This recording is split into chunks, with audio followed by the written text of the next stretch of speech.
Bismillahirrahmanirrahim. Wa idza adaqna an-nasa rahmatan min ba'di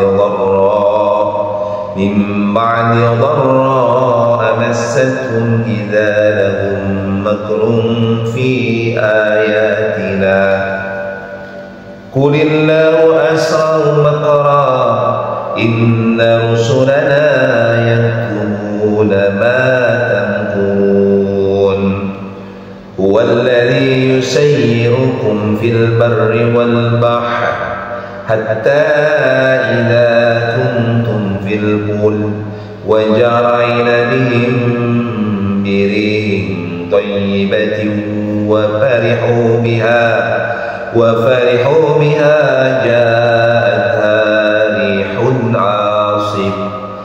جاءتها ريح عاصف وجاءهم الموج من كل مكان وظنوا أنهم محيط بهم دعوا الله مخلصين له الدين لئن أنجيتنا من هذه لنكونن من الشاكرين فلما أنجاهم إذا هم يبغون في الأرض بغير الحق يا أيها الناس إنما بغيكم على أنفسكم متاع الحياة الدنيا ثم إلينا مرجعكم فننبئكم بما كنتم تعملون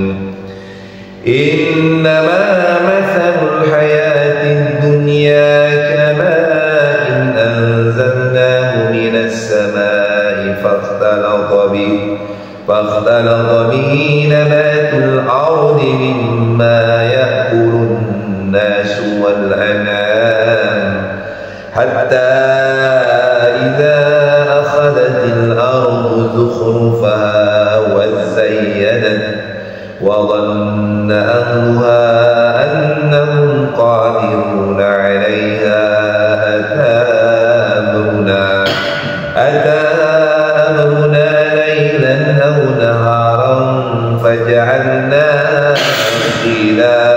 فجعلناها حصيدا كأن لم تغن بالأمس كذلك نفصل الآيات لقوم يتفكرون والله يدعو إلى دار السلام ويهدي من يشاء إلى صراط مستقيم صدق الله العظيم. أعوذ بالله من الشيطان الرجيم. وَإِذَا أَذَقْنَا النَّاسَ رَحْمَةً مِّن بَعْدِ ضَرَّاءَ مَسَّتْهُمْ إِذَا لَهُم مَّكْرٌ فِي آيَاتِنَا. Dan apabila Allah memberikan suatu rahmat kepada manusia, setelah mereka ditimpa bencana, mereka segera melakukan segala tipu daya menentang ayat-ayat Allah. Nah, kami itu maksudnya Allah ya. Jadi ketika manusia diberikan oleh Allah rahmat itu kasih sayang dari Allah. Apa itu? Diselamatkan dari bencana, diberikan harta, dimudahkan mencari rezeki, diberikan kedudukan, diberikan kesenangan lah. Maka orang-orang yang sebelumnya tadi yang diceritakan di ayat sebelumnya, jadi tentang bagaimana manusia itu mereka itu berselisih ya, selisih tentang berbagai macam hal ya. Jadi ini ada di ayat sebelumnya tuh berbicara tentang, kita sudah bahas di ayat 12 pertama tuh, ayat 12 juga cek. Nah, ayat 12 itu ada kaitannya erat sekali. Jadi wa idza masal insana dhurru da'ana, ketika manusia ditimpa suatu bencana atau kesukaran, kesulitan, mereka segera berdoa memohon kepada Allah dalam kondisi terbaring atau duduk atau berdiri. Maka ketika bencana itu dihilangkan ya, mereka melupakan seolah-olah mereka tidak pernah diberikan pertolongan oleh Allah. Gitu kalimatnya. Jadi kalimat bahasa sini kacang lupa kulit. Ya. Istilah ungkapan. Ada Ada maunya saja, di dalam udah dapat maunya lupa dia. Kayak para anggota dewan itu, bukan yang sekarang, mudah-mudahan yang dulu kan, lagi masa kampanye manis-manis. Kalau udah jadi lupa. Nah itu sama seperti ini. Jadi manusia itu ketika dia ditimpa sebuah kesulitan atau kesukaan atau bencana, maka meminta berdoa kepada Allah.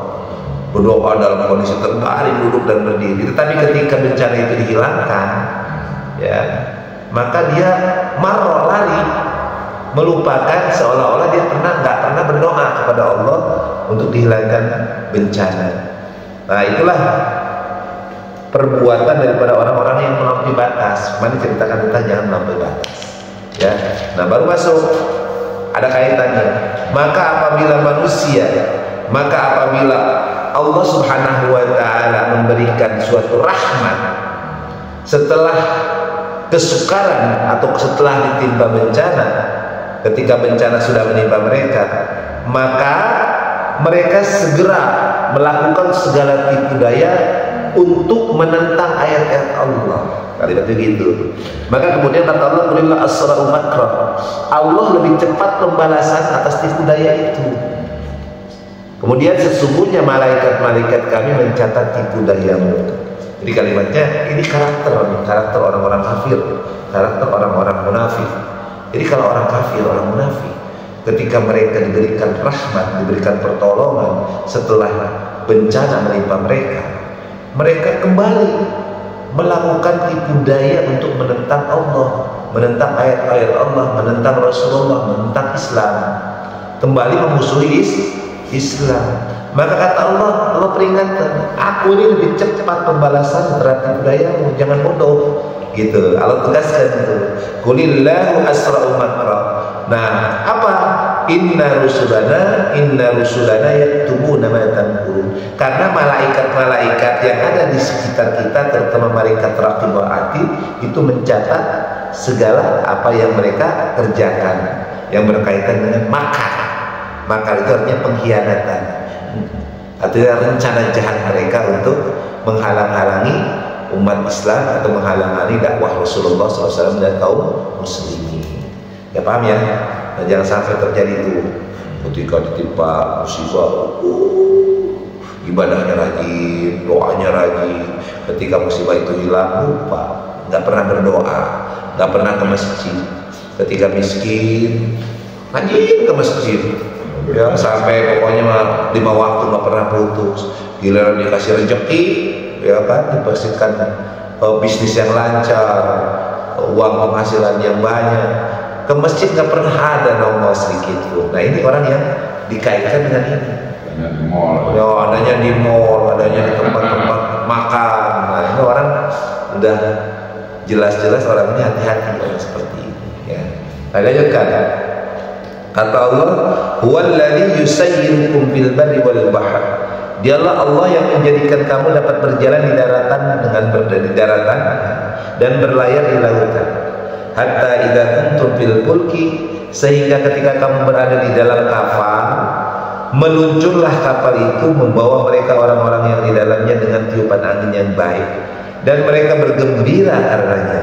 Tiba-tiba datanglah badai dan gelombang menimpanya, ya, dari segenap penjuru, dan mereka mengira telah terkepung bahaya. Maka mereka berdoa dengan tulus ikhlas kepada Allah semata. Seraya berkata, sekiranya Engkau menyelamatkan kami dari bahaya ini, pasti kami termasuk orang-orang yang bersyukur. Jadi digambarkan tentang kehidupan. Jadi digambarkan bahwa kita ini seolah-olah sedang berlayar. Berlayar artinya kita mengarungi lautan, mengarungi daratan, menyeberangi lautan. Kita berjalan di darat, kemudian menyeberangi lautan. Kan kehidupan gitu, di darat dan di laut kan. Manusia itu kan kehidupannya nggak di darat, pasti di laut. Nah Allah lah yang memperjalankan, ya, yang menjadikan kita ini dapat berjalan di daratan dengan apa? Dengan mobil, dengan jalan kaki, dengan sepeda, dan dapat mengarungi lautan dengan apa? Dengan kapal laut, ya kan? Itu kan kehidupan gitu. Jadi kita ini diciptakan Allah ke muka bumi ini, Allah ciptakan dengan kekuasaannya kita dapat melakukan perjalanan di daratan dan di lautan. Untuk apa? Untuk berbagai macam hal. Kemudian setelah kita berjalan di dalam kapal itu, artinya ini diibaratkan dicontohkan sebagai sebuah kehidupan itu dengan kapal. Setelah kita naik kapal, kemudian kita berada dalam kapal itu dan seluruh manusia berada dalam kapal bumi ini, maka berlayarlah kapal itu menyeberangi lautan, ya, dan dia berlayar. Ini digambarkan seolah-olah kapal itu bukan dengan kapal mesin, tapi digambarkan dengan layar, kapal layar yang meniup layar itu. Kapal layar kayak dulu kan layar kan, belum ada diesel, belum ada mesin-mesin kan. Dia menggunakan layar, ya makanya perahu layar disebutnya. Nah dia berlayar berdasarkan angin. Jadi dulu tuh para nelayan itu nggak pakai mesin, dulu kan tergantung angin. Makanya kalau musim nyari ikan, lihat anginnya ke barat atau ke timur. Jadi ngikutin angin aja. Arah angin, ngikutin arah angin. Dan mereka sudah paham karena sudah terbiasa dengan itu. Nah, ayat ini menggambarkan begitu. Ketika orang itu naik kapal dan semua sudah dalam kapal, maka mereka berlayar dengan mengikuti angin yang begitu sejuk, begitu indah, begitu enak, ya. Dan mereka bergembira, ya. Tapi kemudian ketika di tengah-tengah kegembiraan itu tiba-tiba datang angin badai topan, di mana gelombang begitu naik tinggi badai, ya. Sehingga ketika itu mereka menyangka pasti akan mati, ya. Mereka menyangka bahwa tidak akan ada jalan keluar daripada musibah yang terjadi pada mereka. Dibayangkan aja Pak Ustaz, Padaran nggak sejauh-jauh kalau Padaran ke Bengkulu ya, naik kapal feri dari Merak ke Bakahuni, tiba-tiba di tengah lautan terjadi badai. Bagaimana perasaannya? Dari Merak cerah, wah pokoknya gelombangnya kecil, kita udah seneng tuh, waduh bakal sampai ke Bengkulu nih, ya kan, udah seneng lah dengan membawa barang-barang. Tiba-tiba di tengah-tengah lautan terjadi badai gelombang, anginnya kencang, badainya gelombangnya gede, maka apa yang terasa? Panik. Nah udah ya nggak selamat nih gua, nggak selamat gua. Nah ketika itulah kita berdoa, ya orang pasti berdoa, ya Allah ya Tuhan, ya Allah ya Allah selamatkan. Tapi dengan benar-benar berdoa kan, mau agamanya apa juga pasti berdoa, mau nggak yang punya agama juga berdoa. Nah pada saat itu manusia da'allahu mukhlisina lahuddin. Apa doanya? La in anjaytana min hadhihi lanakunanna minasyakirin. Ya Allah, kalau saya selamat dari bencana ini, ya Allah, saya akan menjadi hamba yang bersyukur, ya Allah. Terima kasih ya Allah. Nah itu kan biasa gitu tuh. Nah Allah menggambarkan begitu tentang karakter manusia. Diibaratkan dia menyeberangi lautan dengan naik kapal, pertama-tama berjalan dengan tenang, dengan bahagia, dengan lari yang gembira. Tiba-tiba di tengah perjalanan datanglah angin yang kencang, yang dahsyat, dengan menimbulkan badai gelombang yang begitu hebat badainya, sehingga ketika itu orang berpikiran gak selamat. Nah pada saat itulah dia meminta kepada yang dianggap Tuhan oleh orang itu, oleh kita menganggap Allah, ya Allah selamatkan kami ya Allah. Kalau Engkau menyelamatkan kami akan menjadi hamba yang bersyukur ya Allah. Kita doanya kan benar-benar terus kan. Nah maka kemudian falamma anjahum idahum yabghuna fil ardi bighairi haq. Tetapi ketika Allah menyelamatkan mereka, malah mereka berbuat kezaliman di bumi tanpa alasan yang benar. Nah itu falamma anjahum idahum yabghuna fil ardi bighairi haq. Ini karakter manusia. Ketika sudah diselamatkan dari bencana tadi sampai ke daratan, dia lupa. Maka yang dilakukan oleh mereka bukan hanya lupa, mereka kembali berbuat kerusakan, berbuat kezaliman. Nah ini karakter orang yang kafir dan munafik. Kemudian di situ kalimat ya ayuhan nas innama baghyukum ala anfusikum mata'al hayatid dunya. Wahai manusia, sesungguhnya kezalimanmu, ya, bahayanya akan menimpa dirimu sendiri. Itu hanya kenikmatan hidup duniawi. Selanjutnya kepada kamilah kembalimu. Jadi kalimatnya Allah seru tuh, hei manusia, perbuatan zalimmu itu itu akan justru merugikan diri kamu sendiri. Nah, inilah kehidupan dunia yang digambarkan oleh Allah. Maka kata Allah, summa ilaina marji'ukum fanunabbi'ukum bima kuntum ta'malun. Tapi ingat wahai manusia, sesungguhnya kamu akan kembali kepadaku dan nanti akan kami bukakan, akan kami ungkapkan seluruh apa yang kau kerjakan. Nah, itu diperingatkan kepada kita. Jadi ini menggambarkan tentang kehidupan dunia. Dalam kehidupan dunia ini diibaratkan kita ini menyeberang lautan. Kita naik perahu, di mana kita pertama bergembira dengan kejadian-kejadian yang akan kita arungi, tetapi tiba-tiba terjadi badai yang sangat luar biasa dan kita menganggap bahwa kita tidak akan selamat. Kita berdoa kepada Allah Subhanahu wa taala dengan doa yang tulus. Nah, kemudian kita meminta, ya Allah, kalau saya selamat saya akan menjadi hamba yang terbaik, ya Allah, saya akan ibadah, ya Allah. Nah, ketika sudah diselamatkan oleh Allah, mereka lupa. Bahkan bukan hanya lupa, mereka kembali melakukan perbuatan-perbuatan zalim. Maka kata Allah Subhanahu wa taala, wahai manusia, sesungguhnya perbuatan zalim kamu itu justru akan merugikan kamu, diri kamu sendiri. Ingat bahwa ini kehidupan dunia. Sesungguhnya nanti ketika engkau mati, kamu akan kembali kepadaku, kata Allah Subhanahu wa taala, dan aku akan bukakan seluruh apa yang kau kerjakan. Maka masuk kepada ayat yang ke-24. Inna matsalul hayatid dunya. Sesungguhnya perumpamaan kehidupan dunia ini kama in anzalnahu minas sama'. Jadi diibaratkan hanya seperti air hujan yang Allah turunkan dari langit. Lalu tumbuhlah tanaman-tanaman bumi dengan subur karena air itu. Di antaranya ada yang dimakan manusia dan di antaranya ada yang dimakan hewan. Hingga apabila bumi itu telah sempurna keindahannya dan berhias dan pemiliknya mengira bahwa mereka pasti menguasai nikmati hasilnya, datanglah kepadanya azab kami pada waktu malam dan siang. Lalu kami jadikan tanaman itu seperti yang sudah disabit, seakan-akan belum pernah tumbuh kemarin.